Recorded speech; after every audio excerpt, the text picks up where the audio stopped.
Hello friends, genetics से related आज MCQ question को सॉल्व करेंगे जिसमें ऑब्जेक्टिव ये सब क्वेश्चन हैं। ये सीयूटी पीजी का एग्ज़ाम देंगे उसमें भी काम आएगा। और देख सकते हैं यहाँ पे PG zoology first semester CC3 जो सब्जेक्ट होता है एमएससी जूलॉजी में जो पढ़ना होता है उसमें भी काम आ सकता है। और ये जो जब सीयूटी पीजी का एग्ज़ाम होगा उसमें भी काम आएगा। तो सबसे फर्स्ट क्वेश्चन है, यहाँ पे आंसर भी बताया जा चुका है तो उसी के अकॉर्डिंग बताएंगे। Find odd one out. तो बी में UAA। तो UAA ये देखेंगे ये अलग है। ये जो होते हैं स्टॉप कोडॉन होते हैं। बाद बाकी start codon AUG, UAG, UGA ये तीनों जो होते हैं वह सभी स्टार्ट कोडॉन होते हैं। UAA जो होते हैं स्टॉप कोडॉन। तो जिसके कारण ये आंसर हो जाएगा इसका। ऑड वन आउट कहा गया था खोजने के लिए। Synthesis of DNA is called. DNA synthesis को क्या कहते हैं? तो इसको जो कहते हैं रेप्लिकेशन कहते हैं। तो ये इजी क्वेश्चन है। फिर रेप्लिकेशन ऑफ DNA इज। तो रेप्लिकेशन ऑफ DNA जो होते हैं वह सेमी कंजर्वेटिव नेचर के होते हैं। सेमी कंजर्वेटिव तो हो जाएगा 3 का answer B. Replication of DNA is semi conservative this was demonstrated. तो सेमी कंजर्वेटिव नेचर किसने एक्सप्लेन किया था? तो मेसेल्सन एंड स्टाहल ने ये एक्सप्लेन किए थे। उसके बाद 5 क्वेश्चन है। Transcription means. ट्रांसक्रिप्शन का मतलब क्या होता है? क्या चीज़ के सिंथेसिस को ट्रांसक्रिप्शन कहते हैं? तो DNA से RNA बनता है तो उसको ट्रांसक्रिप्शन कहते हैं। तो 5 का हो जाएगा डी। 6 क्वेश्चन है। Transfer of information from mRNA to a polypeptide chain. तो इस प्रोसेस को ट्रांसलेशन कहते हैं। Transfer of information from mRNA to a polypeptide chain is called translation. 7th question है। Experimental evidence to show that the genetic code is triplet codon was provided by. तो ये किसके द्वारा प्रोवाइड किया गया था? जॉर्ज गैमो के द्वारा ये प्रोवाइड किया गया था कि एक्सपेरिमेंटल एविडेंस टू शो। ये एक्सपेरिमेंटल एविडेंस है जो शो किया जेनेटिक कोड जो होते हुए ट्रिपलेट नेचर के होते हैं वो जॉर्ज गैमो के द्वारा बताया गया था। 8th क्वेश्चन है। Study of DNA by x ray diffraction pattern was done by. तो study of DNA by x ray diffraction pattern was done by. तो ये किसके द्वारा किया गया था? तो ये विल्किन एंड फ्रैंकलिन के द्वारा ये स्टडी किया गया था। Study of DNA by x ray diffraction pattern was done by Wilkin and Franklin के द्वारा किया गया था। एक्सरे डिफ्रैक्शन पैटर्न को स्टडी विल्किन एंड फ्रैंकलिन ने किया था। 9th क्वेश्चन है। डबल हेलिकल स्ट्रक्चर DNA किसने प्रोड्यूस किया था? वाटसन एंड क्रिक ने ये double helical structure of DNA को बताया था। Purine form in DNA। Purine जो होते कौन कौन चीज़ से मिलकर बना होता है DNA में? तो ये ग्वानिन एंड एडिनिन से मिलकर बना था प्यूरिन। तो guanine and adenine. 11th question है। The pentose sugar present. Pentose sugar deoxyribose sugar में प्रेजेंट होते हैं। पेंटोज शुगर मतलब प्रेजेंट इन DNA। तो डी ऑक्सीराइबोज के फॉर्म में होता है pentose sugar present. The nitrogenous base found in RNA in place of thymine. तो नाइट्रोजिनस बेस जो DNA में होता है थाइमिन तो RNA में यूरासिल होता है। तो सी का क्या हो जाएगा? यूरासिल। उसके बाद DNA molecule form. DNA molecule कौन कौन चीज़ से मिलकर बना होता है? तो ये जो मिलकर बना था pentose sugar phosphoric acid purine and pyrimidine से मिलकर बना होता है। Pentose sugar phosphoric acid purine and pyrimidine से मिलकर बना होता है। तो ये नाइट्रोजिनस बेस हो गया, पेंटोज शुगर हो गया, फॉस्फोरिक एसिड हो गया, ये DNA मॉलिक्यूल ये सब से मिलकर बना होता है। DNA is hereditary material is evidence from. तो DNA एक तरह का हेरिडेटरी मटेरियल है। इसका एविडेंस कहाँ से आया? तो ट्रांसफॉर्मेशन ऑफ बैक्टीरियल सेल से ये आया है। 115 क्वेश्चन है। The nucleotide of 2 polynucleotide strand DNA is joint through. तो ये कैसे ज्वाइंट होते हैं? ए के साथ जो होता है डबल बॉन्ड T और G के साथ ट्रिपल बॉन्ड C। तो ए के साथ T। तो ए के साथ कहाँ पे है T? ए के साथ T। तो यहाँ पे 15 का हो जाएगा ए आंसर।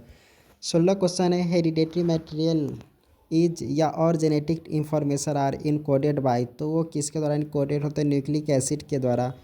17 क्वेश्चन है DNA is mainly located in side the, कहाँ पे लोकेटेड होते तो वह न्यूक्लियो मतलब माइटोकॉन्ड्रिया न्यूक्लियस में के अंदर, मतलब ये होते हैं डीएनए होता है, मतलब माइटोकॉन्ड्रिया में भी होता है और न्यूक्लियस में भी होता है। In one of the following DNA is not found, DNA इसमें से किस में से नहीं पाया जाता है, तो टोबैको मोजाइक वायरस में डीएनए नहीं होता, नहीं तो माइटोकॉन्ड्रिया, बैक्टीरियोफेज, क्लोरोप्लास्ट, ये सब में माइटोकॉन्ड्रिया हो सकता है, लेकिन टोबैको मोजाइक वायरस में नहीं होता है। 19 क्वेश्चन है Kornberg and Ochoa got Nobel prize for, तो कॉर्नबर्ग एंड ओकोवा को नोबेल प्राइज़ इसमें से किसके कारण उनको मिला है, तो artificial synthesis of DNA and RNA के उन्होंने आर्टिफिशियल तरीके से सिंथेसिस किया, कॉर्नबर्ग एंड ओकोवा, इसी के कारण उनको नोबेल प्राइज़ मिला। 20 क्वेश्चन है DNA nucleotide in polynucleotide chain are connected by, तो डीएनए न्यूक्लियोटाइड जो होते हैं वह किसके द्वारा कनेक्टेड होते हैं, DNA nucleotide in polynucleotide chain are connected together by phosphodiester bond के द्वारा वह कनेक्ट होता है। Nucleic acid are polymer of, nucleic acid किसके पॉलीमर होते हैं, तो वह न्यूक्लियोटाइड्स, बहुत सारे न्यूक्लियोटाइड मिलकर न्यूक्लिक एसिड का फॉर्मेशन होता है। डीएनए डिफर्स फ्रॉम आरएनए, तो किसके कारण होते, तो पायरिमिडीन एंड शुगर के कारण डीएनए जो डीएनए होता है वह आरएनए से डिफर होता है। 23 क्वेश्चन है DNA is hereditary material was demonstrated by, तो ये किसके द्वारा डिमोन्स्ट्रेट किया गया है, तो वह ग्रिफिथ के द्वारा जो बताया गया था कि डीएनए जो होते हैं वह हेरिडेटरी मटेरियल होता है, ग्रिफिथ ने ये बात बताया था। 24 क्वेश्चन है DNA act as template for, तो डीएनए टेम्पलेट की तरह काम करता है दोनों में, मतलब डीएनए में भी और आरएनए में ये टेम्पलेट की तरह काम करता है। 25 क्वेश्चन है which one of the following molecule is genetic element in tobacco Mosaic virus में जो होता है वह आरएनए होता है बल्कि डीएनए नहीं होता है, तो टोबैको मोजाइक वायरस में जो जेनेटिक एलिमेंट होता है वह आरएनए होता है। 26 क्वेश्चन है कि which one of the following enzyme is involve in the initiation of DNA replication, को इनिशिएट करने का काम करता है डीएनए पॉलीमरेज 2 काम करता है, तो यहाँ पे है कि एंजाइम डीएनए पॉलीमरेज 2 एंजाइम जो होते हैं involve in initiation of DNA replication. 27 question है which one of the following nucleic acid molecule often assume a hairpin type of secondary structure, तो टीआरएनए जो यहाँ पे देख रहे हैं 27 क्वेश्चन में कि which one of the following nucleic acid molecule of an assume और hairpin type of secondary structure, तो ये टीआरएनए होता हुआ hairpin type of secondary structure होता है। Name the discoverer of nuclein के टर्म दिया था वह फ्रेडरिक मिशर ने न्यूक्लियन टर्म दिया गया था, इसके द्वारा फ्रेडरिक मिशर के द्वारा डिस्कवर हुआ था न्यूक्लियन का। 29 क्वेश्चन है which one of the following specific for DNA, DNA के लिए इसमें से कौन सा स्पेसिफिक है, तो फ्यूल जेन जो होता है वह स्पेसिफिक फॉर डीएनए के लिए होता है। 30 क्वेश्चन है in which of the following DNA was reported to be genetic in nature, तो कब जेनेटिक नेचर रिपोर्ट किया गया था, मतलब कब, तो 1964 में डीएनए को ये कहा गया था कि जेनेटिक नेचर के होते डीएनए। 31 क्वेश्चन है Kornberg was awarded Nobel prize in 1959 for his discovery of, किसके डिस्कवरी के कारण उसको नोबेल प्राइज 1959 में दिया गया था, तो लाइगेज के डिस्कवरी के कारण नोबेल प्राइज़ मिला था। 32 है ब्रोकन इंड, 31 क्वेश्चन में देख लिए थे कि Kornberg was awarded Nobel prize in 1959 for his discovery of ligase.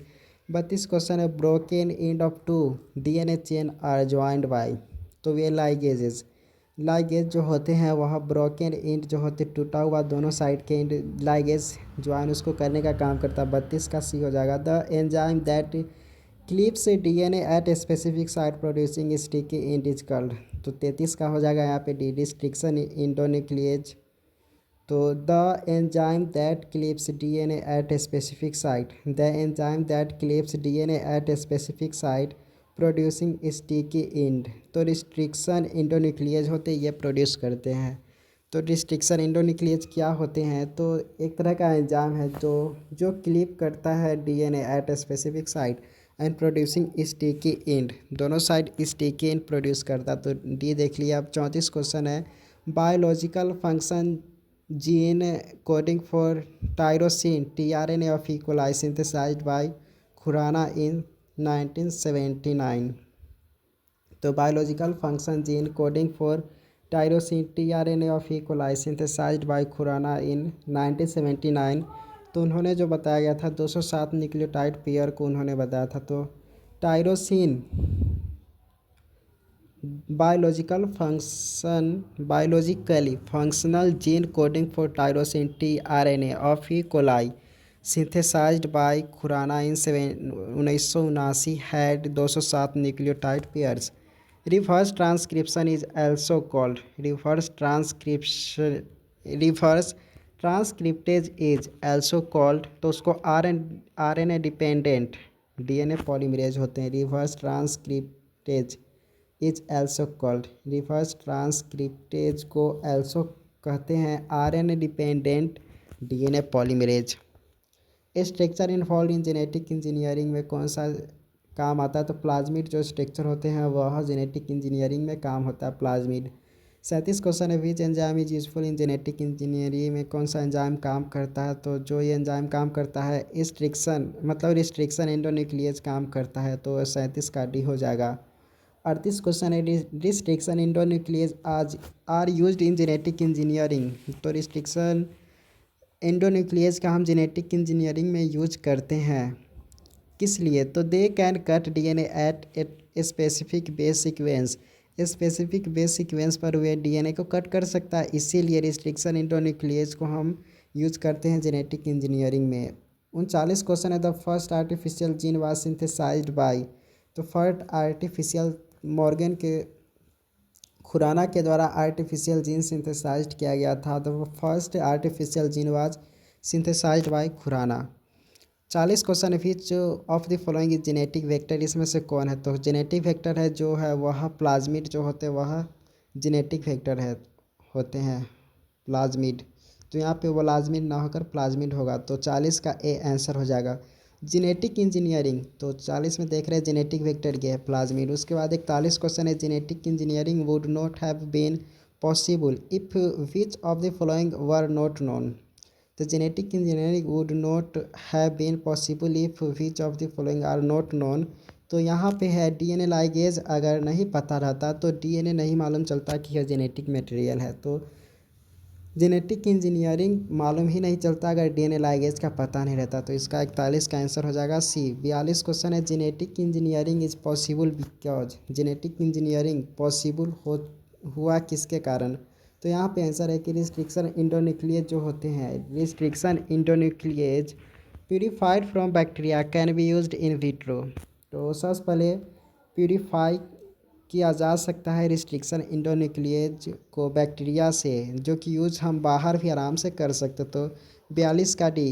तो इसी के कारण जेनेटिक इंजीनियरिंग पॉसिबल हो पाया है। तो 42 का डी हो गया। रिस्ट्रिक्शन इंडोन्यूक्लियस आर तो ये क्या है? यूज्ड इन जेनेटिक इंजीनियरिंग में हम यूज करते हैं रिस्ट्रिक्शन इंडोन्यूक्लियस का।